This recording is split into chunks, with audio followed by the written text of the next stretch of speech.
52 സങ്കീർത്തനം 8 വാക്യം. ഞാനോ ദൈവത്തിൻ്റെ ആലയത്തിങ്കൽ തഴച്ചിരിക്കുന്ന ഒലിവ് വൃക്ഷം പോലെയാകുന്നു. ഞാൻ ദൈവത്തിൻ്റെ ദയയിൽ എന്നും എന്നേക്കും ആശ്രയിക്കുന്നു. കർത്താവിൻ്റെ പൊന്നുനാമം മഹത്വപ്പെടുമാറാകട്ടെ. പെന്തക്കോസ്ത് മെസ്സഞ്ചറിൽ കൂടെ പ്രഭാത സന്ദേശം കേൾക്കുന്ന ഏവരെയും കർത്താവ് ധാരാളമായി അനുഗ്രഹിക്കുമാറാകട്ടെ.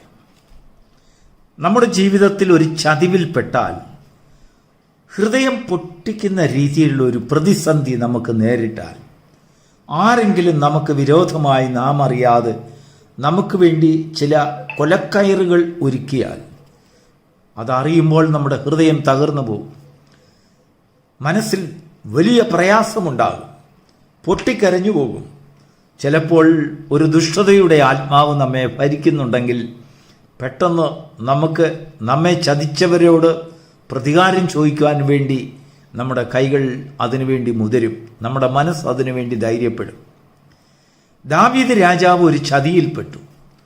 തന്നെ കൊല്ലുവാനുള്ളതായ തൻ്റെ ലൊക്കേഷൻ ഒരു വ്യക്തി, താനറിയാതെ തന്നെ അറിയുന്ന ഒരു വ്യക്തി പറഞ്ഞു കൊടുത്തു. അങ്ങനെ ഒരു പ്രതിസന്ധി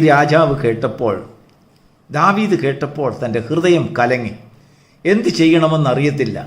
സാധാരണയായി ദാവീദ് ചെയ്യുന്നതായ തൻ്റെ ഒരു സ്വഭാവം, വലിയ സഹിക്കാൻ വയ്യാത്ത പ്രതിസന്ധി നേരിടുമ്പോൾ താൻ പെട്ടെന്ന് ദൈവത്തിൻ്റെ ആലയത്തിൽ പോയി അവിടെ മനോഹരമായ ഒരു ഗാനം പെട്ടെന്ന് ചമയ്ക്കും. ആ ഗാനം പാടി സംഗീത പ്രമാണിക്ക് കൊടുക്കും.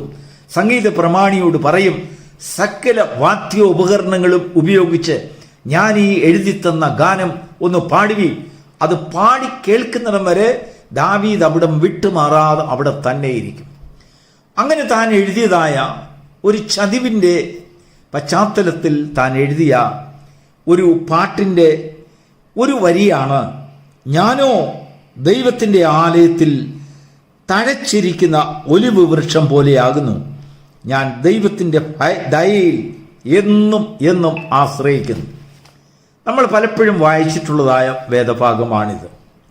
ഒലിവ് വൃക്ഷം വെറും ഒരു മരമല്ല, അത് മാനവരാശിയുടെ ചരിത്രത്തിലും സംസ്കാരത്തിലും ജീവിത രീതികളിലും ആഴത്തിൽ സ്വാധീനം ചെലുത്തിയ ഒരു ജീവവൃക്ഷമാണ്. ഒലിവ് വൃക്ഷത്തെ അനേകം കാര്യങ്ങളുടെ പ്രതീകമായി തിരുവചനത്തിൽ നിന്നും നമുക്ക് വായിക്കാൻ കഴിയും. ജീവിതത്തിൽ ദീർഘായുസ്സ് നൽകുന്നതായ ഒരു വൃക്ഷമായി, സമാധാനം കൽപ്പിക്കുന്നതായി, സ്ഥിരത കൽപ്പിക്കുന്നത്, പ്രതീക്ഷ തരുന്നതായ, പുനരുജ്ജീവനം ഉണ്ടാക്കുന്നതായ, സമൃദ്ധി ഉണ്ടാക്കുന്നതായ, ചർമ്മ ചികിത്സയ്ക്കും അല്ലെങ്കിൽ വിളക്കുകളുടെ പ്രകാശനത്തിനും, കൂടാരത്തിലെ വിളക്കുകളുടെ എണ്ണയായിട്ട് അത് ഒലിവിൻ്റെ എണ്ണയാണ് ഉപയോഗിച്ചു കൊണ്ടിരുന്നത്. ഇസ്രായേലിൻ്റെ പ്രദേശങ്ങളിലെല്ലാം അനേക ചികിത്സയ്ക്ക് ഉപയോഗിച്ചുകൊണ്ടിരുന്നത് ഒലിവ് വൃക്ഷത്തിൻ്റെ എണ്ണയാണ്. അങ്ങനെ ഒലിവ് വൃക്ഷം ഇസ്രായേൽ ജനത്തിനും മെഡിറ്ററേനിയൻ സീയുടെ പാർശ്വങ്ങളിൽ താമസിക്കുന്നതായ സകല ജനങ്ങൾക്കും ഒലിവ് വൃക്ഷം വളരെ പ്രാധാന്യമർഹിക്കുന്നതായ ഒരു കാര്യമാണ്.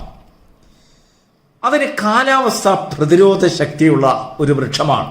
എന്തുകൊണ്ടാണ് ദാവീദ് യഹോവയുടെ ആലയത്തിങ്കൽ ഞാൻ തഴച്ചിരിക്കുന്ന ഒരു ഒലിവ് വൃക്ഷമാകുന്നു എന്ന് പറഞ്ഞതിന് ഒരുപാട് കാരണങ്ങളുണ്ട്. പാറകൾ ഉള്ളതും മണ്ണ് കുറവായിട്ടുള്ളതായ സ്ഥലങ്ങളിൽ അതിന് വളരെ ശക്തിയായി അതിന് വേരൂന്നി വളരുവാനുള്ള കഴിവുണ്ട്. കഠിനമായ ചൂടിനെയും വരൾച്ചയെയും അതിജീവിക്കുവാനുള്ള കഴിവ് ഈ ഒലിവ് വൃക്ഷത്തിനുണ്ട്. ദുഷ്കരമായ സാഹചര്യങ്ങളെയും അതിനെയൊക്കെയും മറികടക്കാനുള്ള കഴിവെന്ന നിലയിൽ ഒരു പ്രതീകാത്മക അർത്ഥമുള്ള വൃക്ഷമാണ് ഒലിവ് വൃക്ഷം. പല വിളകളും പല വൃക്ഷങ്ങളും നശിച്ചു പോകുമ്പോൾ അല്ലെങ്കിൽ ഒലിച്ചു പോകുമ്പോൾ, മണ്ണൊലിപ്പ് കൂടെ അല്ലെങ്കിൽ ഏതെങ്കിലും ഒരു പെട്ടെന്നുള്ളതായ ഒരു ആപത്തിൽ, ഒരു അനർത്ഥങ്ങളിൽ, ഒരു പ്രളയത്തിൽ, ഒരു ഭൂമി കുലുക്കത്തിൽ എല്ലാ വൃക്ഷങ്ങളും പോയിരുന്നാലും ശരി, ഒരു ഭൂമിയിൽ ഒലിവ് വൃക്ഷമുണ്ടെങ്കിൽ അത് വളരെ ആഴത്തിൽ വേരൂന്നിയതാകിയാൽ ആ ഒലിവ് വൃക്ഷം പെട്ടെന്ന് വീണു പോകുകയില്ല. ആ കാലാവസ്ഥയുടെ ദുഷ്കരമായ സാഹചര്യങ്ങളെ അത് അതിജീവിക്കും. ഒലിവ് വൃക്ഷം വെറുമൊരു സസ്യമല്ല, അത് കാലങ്ങളിലൂടെ മാനവരാശിയുടെ ജീവിതത്തിലും വിശ്വാസങ്ങളിലും ആഴത്തിൽ സ്വാധീനം ചെലുത്തിയ ഒരു ബഹുമുഖ പ്രതീകമാണ്. അത് രോഗശാന്തിയുടെ ഒരു പ്രതീകമാണ്. ഒലിവ് വൃക്ഷം കേവലം ഒരു മരമല്ല, അത് ചരിത്രവും സംസ്കാരവും മതവും ആരോഗ്യവും സൗന്ദര്യവും എന്നിവയുടെ എല്ലാം ഒരു സമ്പൂർണ്ണ സമ്പത്താണ്. ഒലിവ് വൃക്ഷം അതിൻ്റെ എല്ലാ സവിശേഷതകളോടുകൂടെ പ്രകൃതിയുടെ അത്ഭുതകരമായ ഒരു സൃഷ്ടിയാണ് ഈ ഒലിവ് വൃക്ഷം. ഇത് മാനവരാശിയുടെ ജീവിതത്തിൽ ആഴമേറിയ സ്വാധീനം ചെലുത്തിയിട്ടുണ്ട്. അതുകൊണ്ടാണ് ദാവീദ് രാജാവ് 128 സങ്കീർത്തനം താൻ ചമച്ചപ്പോൾ അതിന്റെ 3-ാം വാക്യത്തിൽ ഇങ്ങനെ താൻ പാടി: നിന്റെ മക്കൾ മേശയ്ക്ക് ചുറ്റും ഒലിവ് തൈകൾ പോലെയാകുന്നു. എന്തുകൊണ്ടാണ് അങ്ങനെയൊക്കെ താൻ ഒലിവ് തൈകളെ അത് വാഴ്ത്തിപ്പാടുവാൻ കാരണമായത്? നോക്കൂ, അപ്പോസ്തലനായ പൗലോസ് ഒലിവ് വൃക്ഷത്തെക്കുറിച്ച് റോമാ സഭയോട് സംസാരിക്കുമ്പോൾ ഒലിവിന്റെ ഒരു ശിഖരം മറ്റൊരു ശിഖരത്തോട്, കാട്ടൊലിവായ ഒരു ഒലിവിന്റെ ശിഖരം നല്ല ഒലിവിനോട് ചേർത്തിണയ്ക്കുന്നു എന്ന ഒരു ഉദാഹരണം. വളരെ പെട്ടെന്ന് ബഡ് ചെയ്യുവാൻ ഒരു കാട്ടുമരത്തെ പെട്ടെന്ന് അത് അക്സെപ്റ്റ് ചെയ്യും. അതുമായിട്ട് ചേർന്ന് പ്രവർത്തിക്ക് വളരുന്നതായ ഒരു കഴിവ് അതിനുണ്ട്.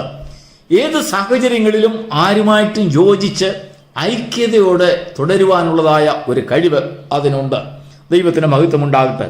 അത് കൂടാതെ നമ്മൾ ഉൽപ്പത്തി പുസ്തകത്തിൽ നോക്കുമ്പോൾ നോഹ പെട്ടകം അത് അരാറാത്ത് പർവ്വതത്തിൽ ഉറച്ചതിന് ശേഷം, പ്രളയത്തിന് ശേഷം അവസാനമായി വിട്ട പ്രാവ് കൊണ്ടുവന്നതായ ആ വൃക്ഷത്തിന്റെ ആ ശിഖരം ഒലിവ് വൃക്ഷത്തിന്റെ ശിഖരമാണ്. എന്ന് പറഞ്ഞാൽ അത് ഒരു സുഖജീവിതത്തിന് വേണ്ടി, സമാധാനമുള്ള ജീവിതത്തിന്റെ ഒരു മുന്നറിയിപ്പ്, ഒരു മാർഗദർശി, ഒരു സന്ദേശം അത് നൽകുന്നു. ഒരു ദൈവിക സന്ദേശം. നിനക്ക് പാർക്കുവാൻ തക്ക ഇടമായി ഭൂമിയെ കണ്ടിരിക്കുന്നു. നീ എവിടെ പാർക്കണം, എപ്പോൾ പെട്ടകത്തിൽ നിന്ന് ഇറങ്ങണം, എപ്പോഴാണ് നിനക്കതിന് യോഗ്യമായിട്ടുള്ളത് ഒരു സമയമെന്ന് നിനക്ക് നല്ല ആലോചന പകർന്നു തരുന്നതായ ഒരു വൃക്ഷമായി ഒലിവ് വൃക്ഷത്തെ കണക്കാക്കുന്നു. ദൈവത്തിന്റെ മഹത്വം ഉണ്ടാകട്ടെ.